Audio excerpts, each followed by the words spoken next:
Welcome back Fox, gimana kabarnya teman-teman semua? Semoga semua urusannya dilancarkan ya. Siang hari ini gue mau share sedikit tentang gimana cara kita nyari setup. Kita juga mau bahas sedikit mengenai nentuin daily bias, order block, dan juga gimana cara pakai Fibonacci Tools buat dapetin setup yang biasanya kita pakai di grup. Dan don't worry, buat teman-teman yang mungkin baru join, setup yang selalu kita pakai adalah setup yang simple, yang boring, yang itu-itu aja, dan yang pastinya gampang buat dimengerti. So, di depan kita sekarang udah ada daily chart BTC USD. Seperti yang teman-teman lihat di sini, ini kan daily trend, dan trennya sedang menurun. Jadi, dari sini terlihat sangat jelas kalau tren sedang bearish. Kemudian, kalau tren sedang bearish, kita sebagai trader retail akan relatif lebih aman jika kita cari setup yang sejalan dengan arus. Jadi kalau arusnya lagi downtrend, akan lebih baik buat kita untuk melakukan sell program. Terus pertanyaannya, gimana caranya buat kita menentukan sell program tersebut? Oke, jawabannya, di market itu ada yang namanya market structure. Dan market structure ini kaitannya sangat erat dengan order block. Nah, dari chart yang ada di depan kita ini, teman-teman perhatiin kotak yang saya arsir menggunakan warna merah ini adalah bearish order block.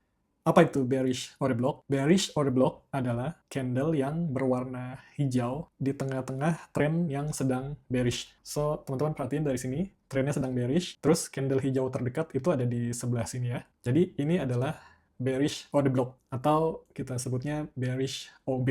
Gampang dan simple kan. Tren lagi turun, ada candle hijau. Candle hijau ini kita sebut sebagai order block. Terus, apa fungsi dari order block itu? Order block berfungsi sebagai resisten atau support. Dan di contoh ini, dia berfungsi sebagai resisten yang berpotensi menahan harga untuk naik ketika dia tersentuh. Teman-teman lihat dari chart ini, dia turun ke bawah sini, kemudian retest ke atas, masuk ke dalam daerah order block ini, tertahan lagi, turun, terreject sampai bawah.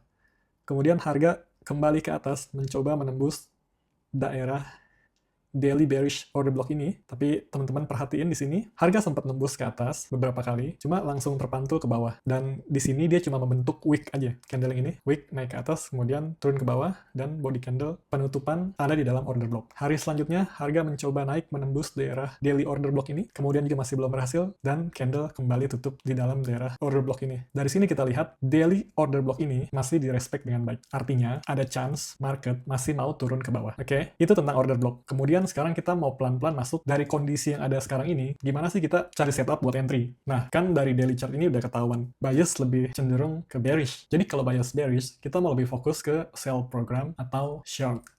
Caranya kita bisa kecilin daily chart ini ke time frame yang lebih kecil. Misalnya 15 menit. Ini saya hapus dulu dua panah warna merah ini. Kemudian kita masuk ke time frame 15 menit. Dan sebelumnya teman-teman perhatiin ya, arsiran merah ini adalah daily order block. Kita masuk ke time frame yang lebih kecil 15 menit.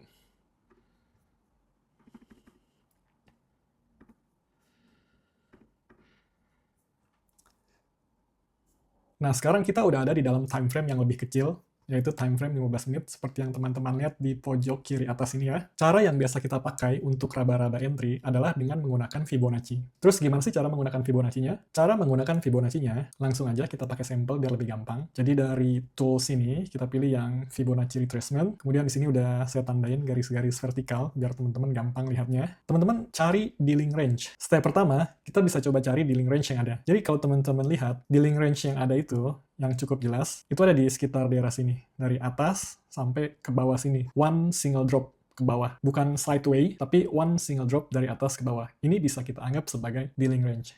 Oke? Jadi dari dealing range ini, di atas ini ada swing high, di bawah ini ada swing low. Biasanya, kita akan narik garis Fibonacci-nya dari atas body, dealing range atas sebelah sini, ke bawah body, dealing range yang ada di bawah sini. Oke? Sekarang kita tarik ya. Jadi, ini adalah dealing range pertama kita. Dan ini adalah titik-titik Fibonacci-nya dari 0 sampai 1. Teman-teman bisa perhatiin di sini titik-titik Fibonacci-nya. Oke, next question-nya adalah, sekarang kita udah punya dealing range yang dikasih garis Fibonacci. Terus gimana cara kita raba-raba buat entry? Oke, jadi dari dealing range yang ada, yang udah ditarik garis Fibonacci, kita tandain yang disebut dengan daerah OTE atau Optimal Trade Entry. Optimal Trade Entry itu adanya di level 0,62 sampai 0,79.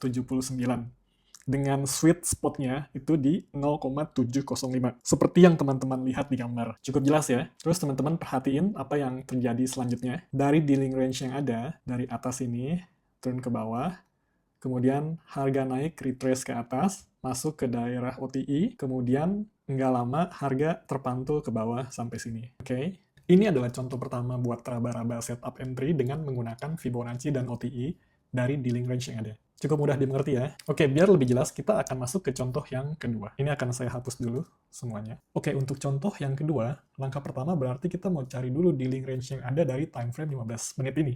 Langsung aja kita tarik Fibonacci-nya, dan seperti yang teman-teman lihat, dealing range-nya itu ada dari atas body bagian sini sampai bawah body dealing range yang ada di sini. Teman-teman tinggal tarik garis Fibonacci-nya aja. Di sini akan saya letakkan di sini biar lebih jelas. Kemudian teman-teman lihat dari sini, tandain daerah OTI-nya. Daerah OTI-nya itu ada di sini. Di titik 0,2 sampai 0,79 dengan sweet spot di 0,75. Sweet spot itu maksudnya apa? Kita sebut sebagai sweet spot karena cukup sering saya nemuin case di mana harga itu ketika retrace ke atas, dia berhenti dengan cantik pas di level 0,705 ini. Jadi ini kita sebut sebagai sweet spot. Oke, anyway, dari contoh ini, daerah OTI-nya itu ada di sini, seperti di gambar. Dan teman-teman perhatiin, harga dari atas, turun ke bawah, naik ke area OTI, kemudian turun, naik lagi, kemudian turun lagi, agak sideways, kemudian naik lagi, tapi tidak melebihi daerah OTI ini, kemudian harga drop kembali, turun ke bawah. Oke? Jadi teman-teman perhatiin ya, betapa sensitifnya level OTI ini, dan ini bisa kita manfaatkan untuk mencari posisi entry. Oke, seperti yang teman-teman lihat, ini adalah contoh kedua gimana cara kita menentukan setup short dengan menggunakan tools Fibonacci yang digabungkan dengan daerah OTI sebagai tempat yang kita anggap sensitif buat raba-raba entry. Supaya makin jelas, kita akan masuk ke contoh berikutnya untuk mencari dealing range yang ada. Jadi saya akan hapus dulu yang ini. Oke, buat contoh yang ketiga, langsung aja dealing range-nya itu ada di sini, di sisi atas body, titik sini. Kemudian teman-teman tarik garis ke sisi bawah body yang ada di sini. Biar lebih gampang, angkanya akan saya taruh di sini, sebelah kanan. Oke, dealing range-nya itu sekali lagi sebelah atas sini sampai sebelah bawah sini, di bagian body, bukan di bagian wick-nya. Oke, setelah kita tarik garis Fibonacci, again, kita akan tandain lagi daerah OTI-nya, yaitu ada di sini, di level 0,62 sampai 0,79 dengan sweet spot-nya yang ada di 0,705. Dan seperti yang teman-teman bisa lihat, harga dari atas turun ke bawah sini, kemudian dia retrace naik ke atas, tapi dia nggak melebihi level 1 Fibonacci ini. Dan setelah dia masuk titik OTI ini, harga langsung drop terdorong jauh ke bawah. Bahkan teman-teman lihat di sini, harga naik ke atas dan cuma bikin wick aja, tapi body candle tetap respect daerah OTI ini dengan baik. Ini adalah confluence tambahan buat kita, kalau harga itu masih mau drop turun lebih jauh ke bawah. Oke, next question. Ini kan time frame 15 menit. Biasanya, kalau kita entry itu, biar lebih spesifik, kita entry di time frame yang lebih kecil. Biasanya time frame di bawah 5 menit ke bawah. Oke, teman-teman, perhatiin gambar yang ada di sini ya. Arsiran warna biru daerah OTI ini, kita mau masuk ke sekitar sini, di time frame yang lebih kecil. Saya akan tunjukin contohnya. Langsung aja kita masuk ke time frame mungkin 3 menit.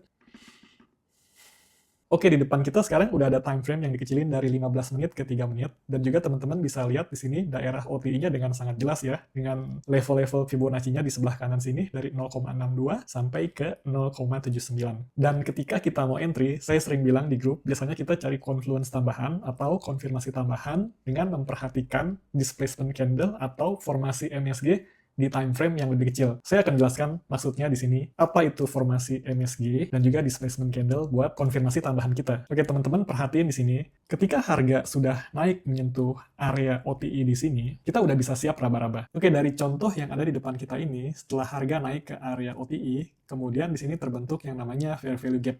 Ada dua fair value gap yang muncul di sini, saya akan tandain. Yang pertama adalah yang ini,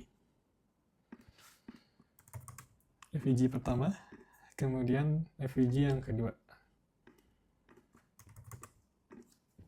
Cukup jelas ya, FVG pertama, FVG kedua. Dan setiap area FVG ini, itu berfungsi menahan harga untuk naik, kemudian dia akan mendorong harga untuk turun ke bawah jika bias kita benar. Dan teman-teman perhatiin, harga naik ke atas, turun ke bawah, drop, membentuk FVG, kemudian dia naik lagi ke FVG yang ada di bawah sebelah sini, Kemudian setelah itu mendorong harga turun terus lebih dalam sampai ke bawah ke level 88.000 sini. Daerah FVG-nya ada di 91.000. Jadi setup kita itu biasanya kita akan entry di sekitar area FVG sini. Kemudian kita akan taruh stop loss itu di atas swing high sini, lebihin sedikit. Jadi ini adalah titik SL kita, FVG adalah titik entry kita. Kemudian kita bisa target TP terdekat itu di liquidity sekitar sini sebagai TP1 misalnya. Kemudian TP2 di sini dan seterusnya. Oke, cukup jelas ya dari sini teman-teman bisa lihat. Nah, sebelum kita tutup videonya, saya juga mau bawa teman-teman flashback ke beberapa hari sebelumnya, sebelum market turun tadi malam. Kita sempat bilang kalau daily trend itu masih sangat berat. Dan ketika daily trend itu masih sangat berat, ya market itu nggak turun, terus turun membentuk tiang ke bawah gitu ya. Pasti akan ada retracement. Seperti di sini misalnya turun, naik sedikit retrace ke bawah, turun lagi, naik sedikit retrace ke bawah. Dan kemarin itu posisinya turun sampai bawah sini sekitar 80k. Kemudian saya sempat bilang, kalau dia mau naik ke atas, kalau trend masih bearish, dia akan mentok di sekitar daily order block ini. Sekitar 93,7, 93,8 atau mentok-mentok nge-wick sekitar 94k. Dan teman-teman perhatiin per hari ini, seperti yang teman-teman lihat di depan chart sekarang, dia itu naik cuma sampai 94k sini. Kemudian harga tereject ke bawah. Oke, segitu sharing kita buat hari ini. Till I talk to you next time. Be safe.